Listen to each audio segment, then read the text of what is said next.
day once again. We're continuing in our essay writing.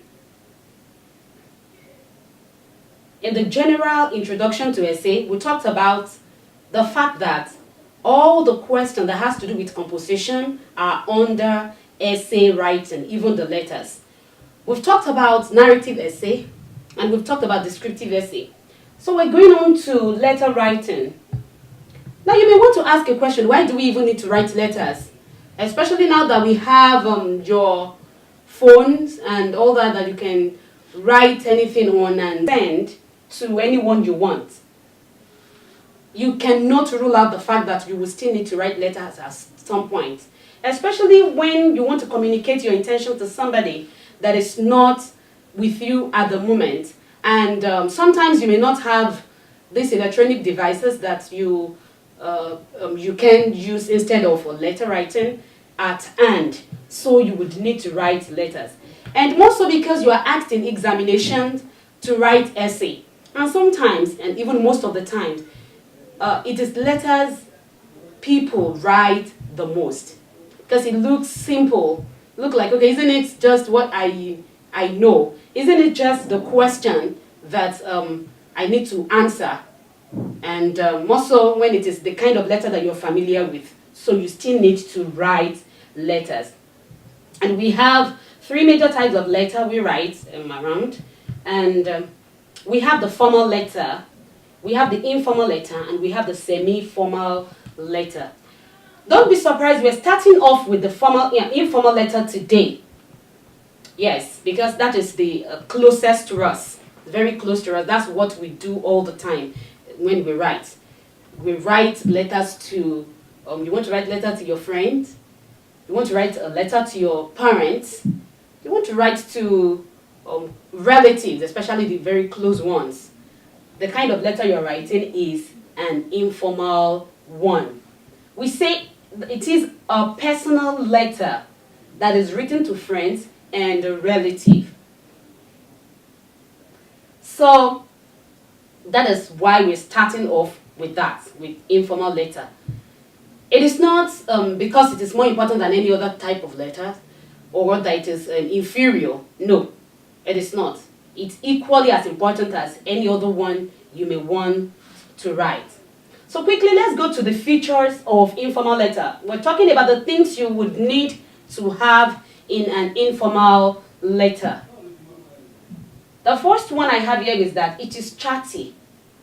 Okay, you open your mind, you write freely, like you are actually chatting with a friend, or like you are actually talking to your relatives, or you're talking to your mom, or to your dad. Only that you're writing it, you're not singing it out. That's the difference. So you make it very chatty. What do I mean by chat? Of course, you know when you chat, you know, hey, how are you? And all that. The way you talk to friends and sometimes your moms. I mean, your mom, your dad, and all those people that are very close to you. The same way you talk to them is the same reflection you want to have in your letter. If it is looking otherwise, then you're not writing an informal letter and you're not actually answering the question you're supposed to answer. And that, in a way, if that is an examination, it's going to reduce the mark. So please, let's watch that. Another thing you need to have in it is the language must be familiar. Of course, if you're talking to a friend, you're not using heightened language. You're not using the kind of language they're not familiar with. If this person is your friend, then he is your friend or she is your friend. You know them very, very well. You know what they want. You know how you relate. You know how you converse when you're together. So the same way you want to portray when you write to them. So you will use slangs, but you don't overdo it. You will use colloquials, don't overdo it. What I mean, slangs, of course, hey, how you hey, and all that, but you don't overdo them. And when you use words, expressions like that, you put them in quote. Because English per se does not agree with that. But for informal letter, because you're meant to be chatting, you can use them, but you use them with caution. So that in a bid to fulfill the righteousness the informal letter dictates, you're not doing yourself a great ill again. So that is that. Another thing is you use short forms. In fact, this is a must. You must use short forms. Sometimes you may decide not to use slangs. You may decide not to use colloquials. It depends on you, especially if you're writing to maybe older relatives. Yes, you're close people, but they are older people than you are. Okay? Where some little respect is expected of you, you may not use slangs, and you may choose not to use anything like that. You may be plain, but you must use short forms. That's what will show to your reader that yes, this is actually an informal letter. And what do I mean by short form? Instead of you writing I have, just write have. Instead of saying we have, just write we've. Instead of writing they are, just write they are. And like that, many of them like that. We want to see that when we mark your informal letter. Now, in the first paragraph, you exchange pleasantries. You ask after the recipient, that is how to exchange pleasantries. You ask after the recipient's welfare, and you tell the recipient what you feel like to. Tell him or her about your welfare too. So that tells your reader that this person is actually close to the person he or she is writing to. Number 5, then you make sure you keep the topic in mind as you discuss other topics of interest to both of you. Now, what we're saying is that you don't just write like that, straight like that. Now, the question, let's say the question is, write to a friend who is in another part of the country about your journey and your stay in the US the last summer. Fine, that is the subject, that is the topic you're discussing.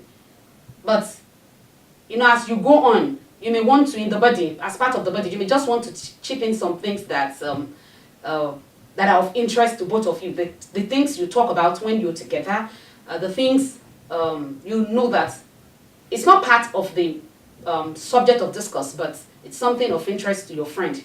Something that your friend would like.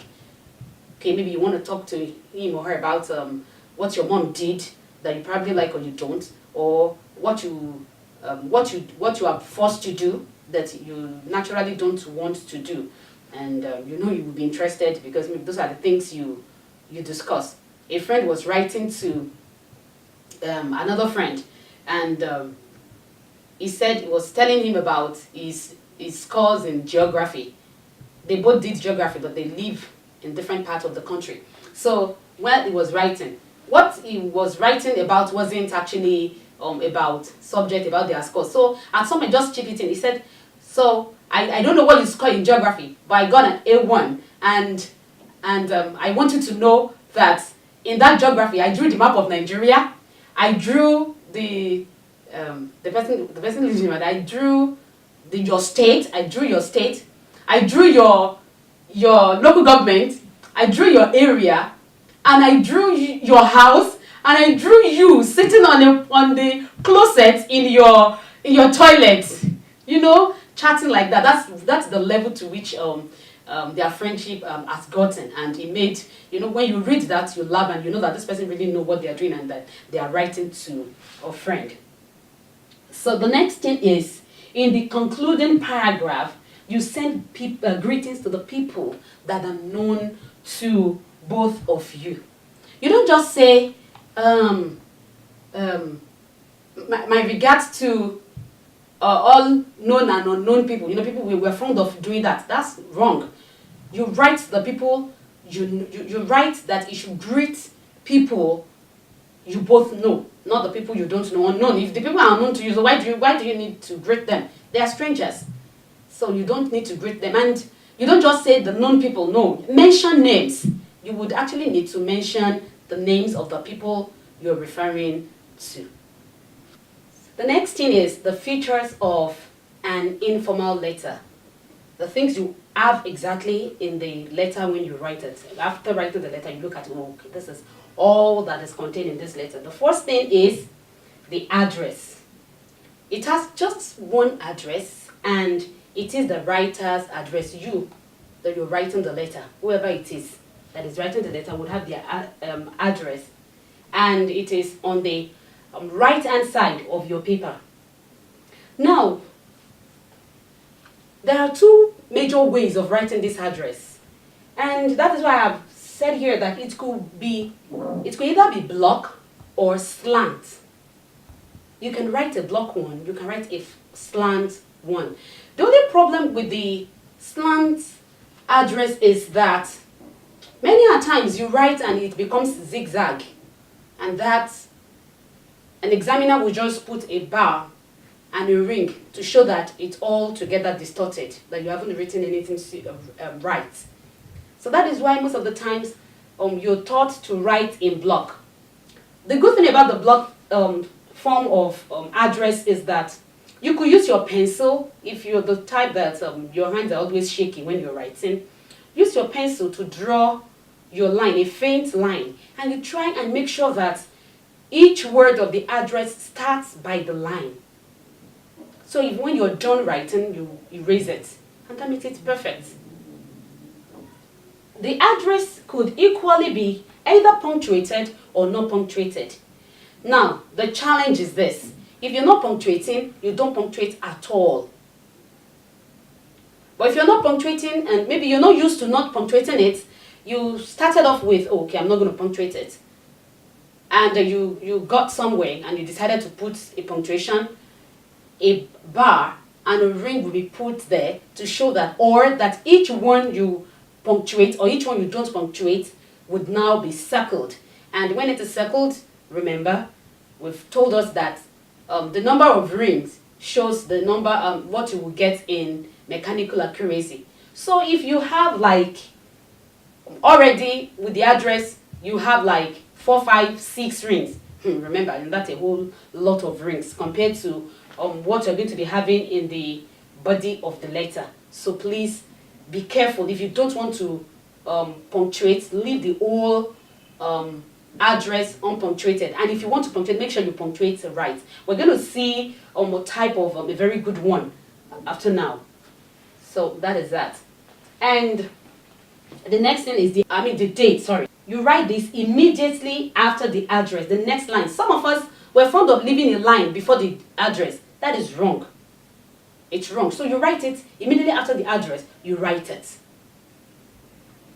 But unlike the address that you may not punctuate, you have to punctuate your date. That is the example. Look at it. And this is the right way. These are the right ways to write. We have 3 major ways of writing it and writing it correctly. Now you could have 4th of May, something like 4th of May, comma, 2016, then a full stop. Have a full stop after that.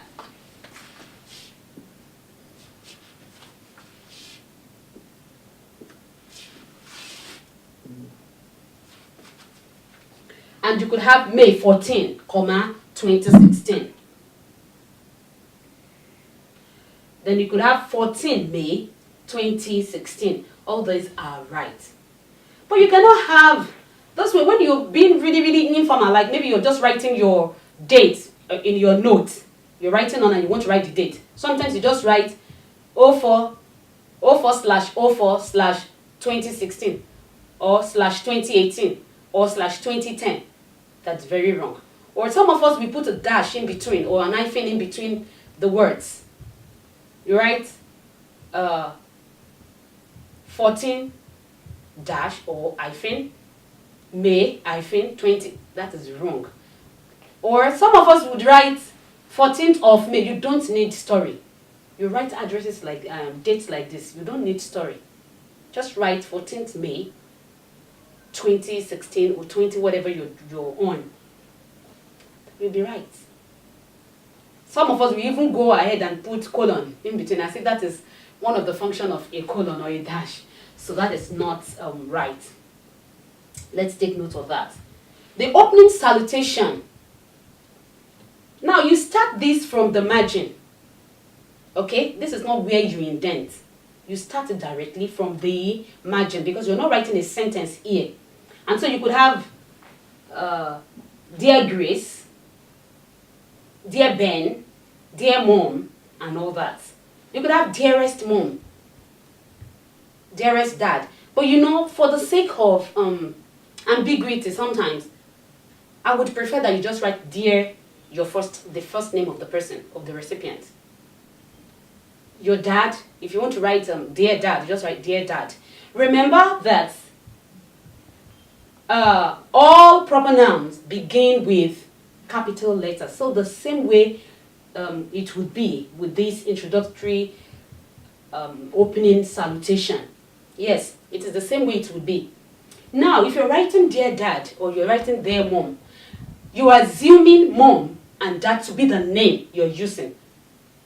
They're not actually proper noun, but you would write them with a capital. You start with capital letter. You start with capital letter because you are assuming. It's just like if you want to say you're writing on and you're like grandma is. That grandma will be written in capital letter because that is the name you have made the person to assume, to have, to be at that point. So it's at that point standing in for a proper noun. So be careful with that when you write that way. Now, the next thing is the opening paragraph.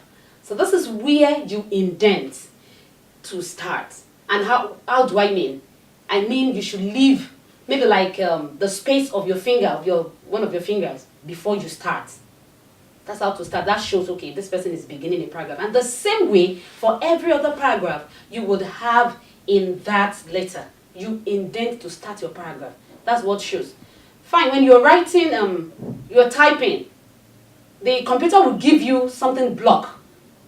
It's only the capital letter that shows that, okay, this is a paragraph. But when you're writing like this, it's not acceptable.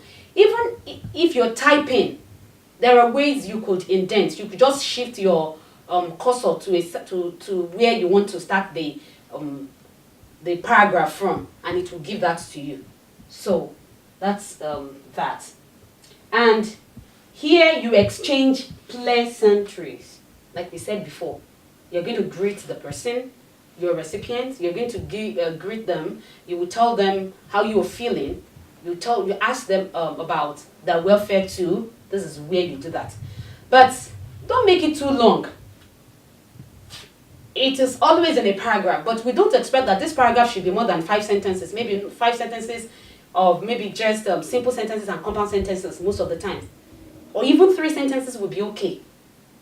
Yes, because it's an introductory part, so that you don't keep wasting your time. Remember, you have a time limit to the whole essay.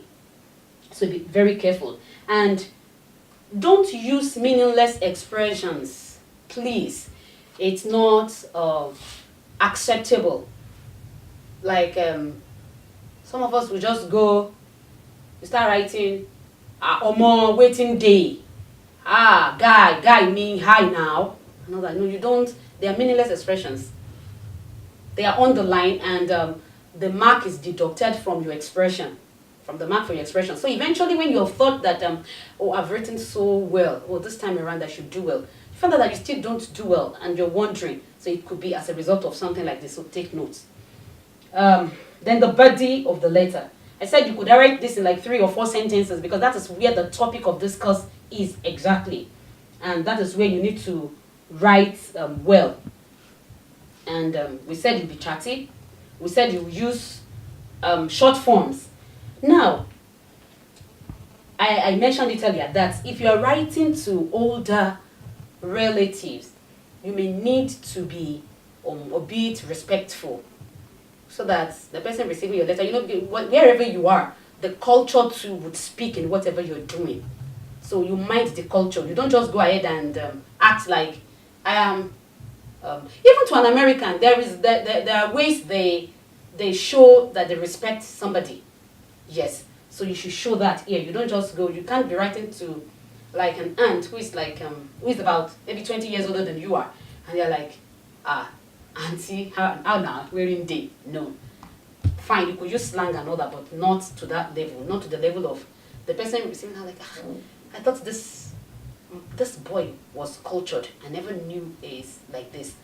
So we should know that what we write portrays us. What we write tells so much about us.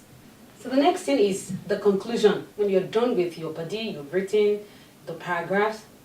Now you want to do your conclusion.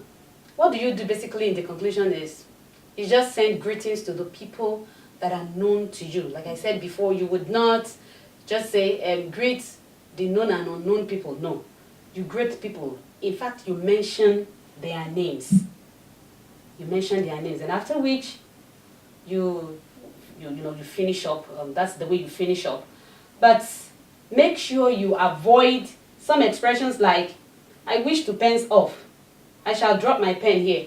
If you do that, you're doing it like somebody had actually forced you to write the letter. That's the way it sounds, and you're penalized for it. So please don't do that. You don't need all that. Just finish up by greeting. You're done greeting. Then the next thing you do is your final subscription. What do I mean? What you write after you're done with the whole thing, with your subscription and all that. So you just write phrases like "yours affectionately," "yours ever," "your loving daughter," "your loving son," and a few others. "Yours sincerely" is the most acceptable one. "Yours sincerely." If you write "yours sincerely" for your mom, nobody will penalize you. But if you write "yours affectionately" and you're missing out some things, it becomes a problem. So if you're writing, if it is for writing like you're being examined, please choose "yours sincerely." Choose "yours sincerely." It is the best. Nobody argues with that. Nobody penalizes you for that. Okay? And remember, when you're writing the "yours," you don't put apostrophe S like some people would do. No, it is "yours." Just like when you're talking, like say the dog and its tail. You don't put apostrophe and S writing that. No, you don't need apostrophe. Just ITS. The same way for "yours." Okay, and it is only the "yours" that starts with capital letter. The whatever else is behind it, affectionately, loving daughter, loving son, is with small letter. So please, the lowercase is used there. You will be penalized. And there are some examiners that are very, very meticulous. Fine, you want to say too much of everything is bad. Yes, when they are meticulous, it's just because they know what they're doing. They will penalize you for that, and they would make sure that the penalty reflects in what you get eventually. So please note this very, very well. And another place we have a challenge is the name.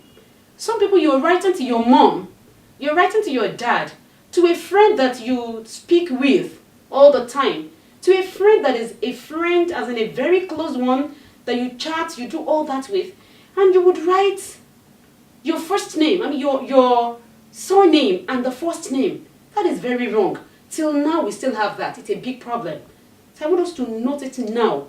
Get it straight that you don't write, when you're writing an informal letter, or even a semi-formal letter, you don't write your you don't write any other thing apart from your first name after the subscription. Please, you don't. Just your first name. If you're Grace, you just write Grace, and you punctuate. Of course, you will see that now when I do the we'll try do a skeletal one of the format. All right. Before I move on, let us talk about this final subscription again. This is an informal letter. I've seen over time where people will write "yours faithfully" for informal letter. That's very, very wrong. That's why I am trying to pin you down to "yours sincerely." You just know that when it is informal, it is sincerely. Yours sincerely. So that you don't go writing "yours faithfully" for an informal letter. Somebody will be looking, who is this? Who is this person? Who is this child? Who is this candidate? So please, let's note that. And we've said that you write your first name.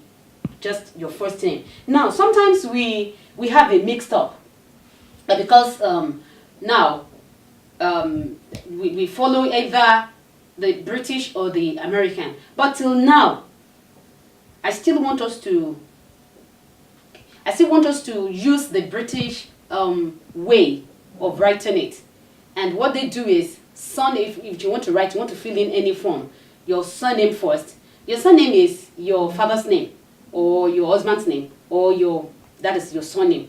Okay, your first name is the name you're known with, then the middle name, any other name you answer.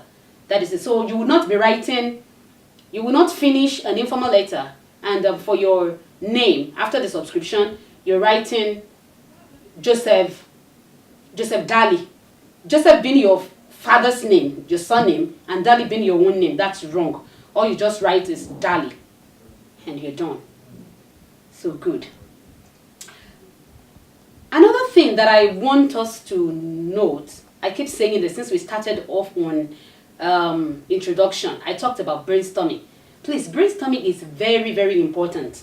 If you have 50 minutes to write the essay, take 10 minutes, sit down, and figure out what you want to write. Look at the question, okay? When you're done looking at the question, fine, now let me see what I want to write about it. My point of discourse, how do I channel it? Fine, it is my friend. Of course, I know I need the opening paragraph. I need the body, which could be like 3, 4, even 5 sentences at times. Another. Now, you want to write out, just jot out the things you want to discuss or how you want to discuss them. So that when you are writing on, you don't get stuck along the way. Or you run out of ideas. It becomes a problem. With letters, it's not very, very easy to write 450 words. That is why you really, really need to plan. It is in letters we have candidate. We have candidate not writing up to 450 words. And when you don't have up to 450 words, what you're saying is that your content cannot be marked over 10, which it's supposed to be normally. So if it is short, depending on how short it is, if it is shorter than normal, sometimes your content will be marked over 5. Your content will be marked over 7, over 8. So when you don't have that, a problem, that is the beginning of the problem, because eventually it's going to affect everything altogether. It's going to affect your expression. It's going to majorly affect your mechanical accuracy. Normally, if you don't have up to 20 rings, you still have something for the mechanical accuracy. But if you already have more than 20 rings, or you have 20 rings already, then you have a 0 in mechanical accuracy. But now, your content is like 7 over 10. You don't have up to the required length. The problem is this. If it is 7, what it means is that as soon as you have 14 rings, you already have a 0. So you don't go counting it, fine, even if it is internal exams. You don't go counting, ma, sir, I just have 14 rings and you have given me a 0 here. The person will tell you, can you not see that your content is 7 over 10? So note that now, so that you don't run out of ideas and eventually you don't have enough number of words. Please brainstorm. When you're brainstorming, if you figure out that you will not have enough, then you can quickly switch over to another question that you'll be able to answer very, very well and have your very good mark. All right, now let's look at the format of an informal letter, a typical format of an informal letter. We said that the first thing is the address. And we talked about the fact that it could be block or slant. Now, that is the block form. I drew that line and I tried to follow it on like that with the beginning of each letter almost touching the line so that I don't go zigzag, okay, or the whole thing is not distorted. So that is why I did that. So when you have done this, you're done writing your address, just quickly get your eraser and erase it, like I'm going to do right now.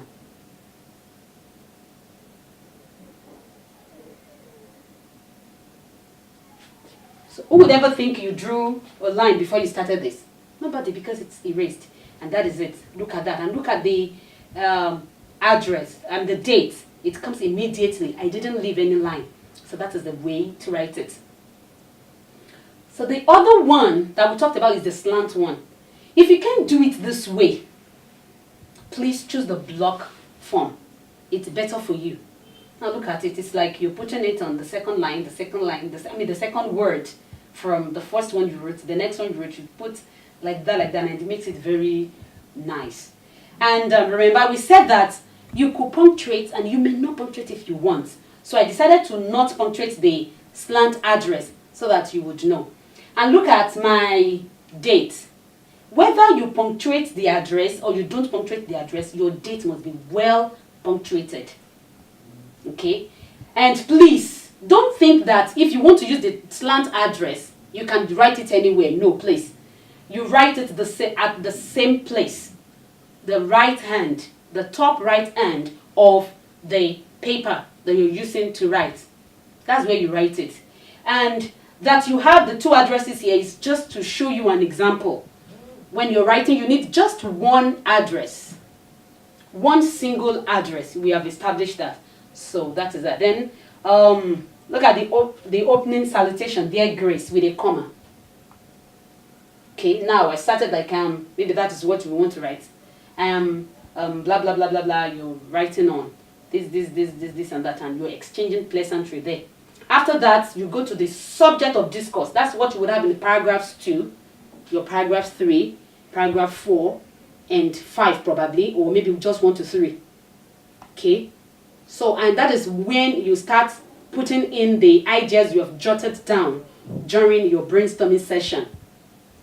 Okay, then your concluding paragraph where you send greetings to those people that are known to both of you, that the person, your friend or whoever you're writing to is with. For instance, if it's a mom, your mom you're writing to, then you want to tell your mom to send your regards to your siblings, and you mention their names, and maybe your aunties that are there with her, or your uncles. Imagine, maybe you're just imagining that you're writing from a boarding house, or you're writing from school. So that is that. Remember, a lot of imagination goes into essay writing, essay of any kind. Then your final subscription. I have chosen just sincerely because I know that is the most appropriate. Not that any other one that you will use might not be appropriate, but this one, nobody will penalize you for it. Nobody would say it's not appropriate. Okay, so that is that, and I've said, okay, yours sincerely, Dali, your first name. Simple. If you have anything like this, the perfect one, and it will earn you exactly what you need. Please take note of all those corrections that I've made. Take note of those things I've said, that you shouldn't mix them up for some other things, so that you have a very good letter.